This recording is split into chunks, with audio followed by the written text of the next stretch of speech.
This is my review of Jojo's Bizarre Adventure.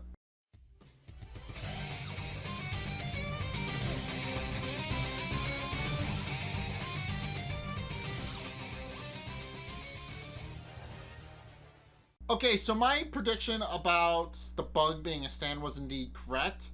So, apparently Dio has sent another assassin, a stand user who uses the stand Tower of Grey, who at this point nobody really knows who it is. All I know is that the stand in particular has caused a lot of accidents in the past, resulting in a lot of people dead.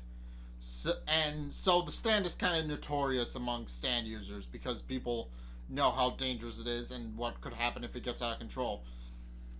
So Jotaro tries to fight the stand head on with Star Platinum, but because the stand is incredibly fast and also has a nature of ripping out people's tongues, which it demonstrates immediately after facing off against Jotaro after demonstrating its speed, they realize that they may be in over their head and may have to try a different tactic. So it's at this point where one of the passengers gets up and freaks out when he sees the blood, and the Joestar group has to knock him out so that he doesn't make too much of a fuss. And they realize that they have to deal with the stand quickly or something bad is going to happen, and that it's probably going to wind up crashing the plane. And they realize they have to deal with it quickly and silently without damaging the plane itself. And realizing Catcoin is the only one with a stand of that type, Catcoin volunteers to face off against the stand. And while Catcoin isn't able to hold it in place with Emerald Splash, he is able to sneak up on it and use Hierophant Green's ranged ability to pin the stand in place after he's distracted with Emerald Splash. Because he wasn't able to hit it with Emerald Splash, but that was the plan. He was trying to keep the stand in place so that he could nail it.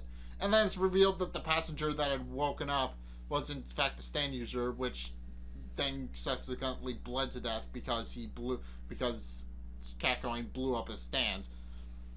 But immediately Joseph realizes something isn't right and goes to check on the captain, much to the waitress's chagrin, as they realize that people aren't supposed to be there and that Joseph probably shouldn't be going near the passenger seat, but starts swooning over his grandson and Catcoin, so it doesn't really matter.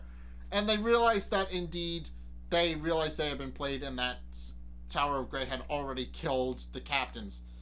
At which point the stand user, who reveals himself to not quite be dead, reveals that they will never actually reach Cairo by plane because of how he did what he did. So yeah, I'm sorry, I'm fixing my thing. But anyway, they can't reach Cairo because the plane is going to crash in the ocean off of Hong Kong, and then he dies. And they are able to get all the passengers out, and Joseph is able to crash land the plane into the Hong Kong Ocean, and they arrive in Hong Kong, where they realize that they can no longer travel by commercial planes because they know that a stand user will follow them on a commercial plane, and they have no real way to deal with them because they don't want any more accidents to happen due to a stand fight. So they plan to chart out a route that will take them to Cairo without actually getting them in the way of land and other people, because they want to keep other people safe from the stand users so that they don't die. So they're trying to figure out a route around people so that they can get safely to where they need to go to deal with Dio without and winding up with more casualties. It's at this point where they're approached by a French man who asks them to help him read the menu, and then after they order food, the man reveals himself to be a stand user sent by Dio and sends out his stand Silver Chariot, which Avdol tries to fight but is shut down because of how his swordplay works. So yeah, Silver Chariot is very quick with his swordplay, and it's very hard to keep up with what he's doing. So this is going to be an interesting fight, because we don't see the fight, but it is coming for the next episode. So we'll see how it plays out next time.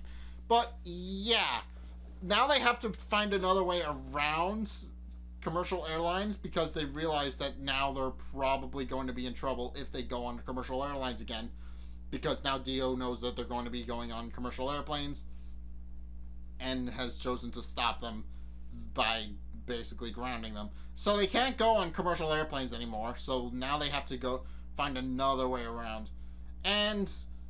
But Joseph does point out that they may be able to do it because of the novel Around the World in 80 Days, which is a very accurate depiction of going around the world in 80 days, and points out that if a group of people can go around the world in 80 days, they can get to Egypt in 60 from Hong Kong. Also, it's revealed that Kakyoin actually is very versed in Hong Kong culture during this episode, so clearly Kakyoin's been around. He's been to a couple of different places, so because he knows some of the culture there. So it's clear that we're going to be seeing more of that going forward. And also, this is apparently going to be a bit of a globetrotting adventure because of how it's going to work. They have to get to Cairo, but they can't go directly to Cairo by plane. So I'm assuming we're just going to see a whole bunch of different locales going forward, and that's going to be an interesting premise for the series.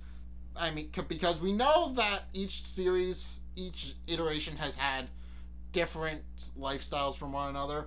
For example, Jonathan and Joseph had very different lifestyles for the most part. They did both train in Hammond, but from that point they had a very different lifestyle.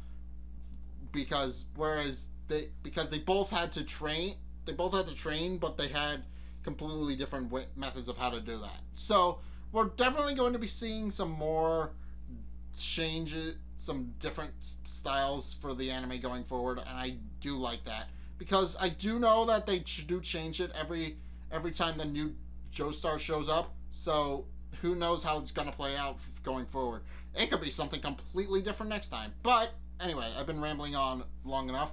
Also, I'm back from my trip, so there's that. But anyway, thank you guys so much for watching. If you enjoyed, be sure to like, comment, and subscribe. Also, be sure to follow me on Facebook and on Twitter in the description below. And also, check out my Patreon description below as well. It's only a couple bucks a month. And it really helps me out, so I would definitely appreciate it if you did that. But anyway, thank you guys so much for watching. And until next time, I will see you guys in the next video. Peace! Barrier. You got a trash bin. Or you got a green apple. Not the clown, though?